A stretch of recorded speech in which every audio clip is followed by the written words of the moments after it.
সকালবেলা একটি যাত্রী পাইছিলাম, অর্ধেক পথ যাওয়ার পরই তেল শেষ হয়ে গেছে।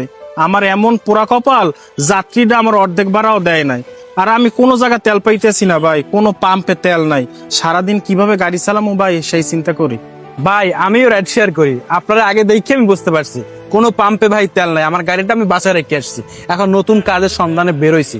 কিছু কইরে তো সংসারটা চালাইতে হবে ভাই। ভাই আমারও তো পরিবার আছে, আমারও সংসার চালান লাগে। আম্মুর ওষুধ শেষ কালকের, বাবুর দুধ লাগবে। ভাই এভাবে যদি চলতে থাকে, কোনো জায়গায় যদি তেল না পাই, কেমনে সারাদিন ভাড়া মারমু আর কেমনে আমার সংসারটা আমি চালামু? আপনার আমার মতন লাখ লাখ মানুষ এই বাইক চালাইয়া তাদের সংসার চালায়। এইভাবে যদি চলতে থাকে, কোথাও যদি তেল না পাওয়া যায়, তখন দেশের কি অবস্থা হবে?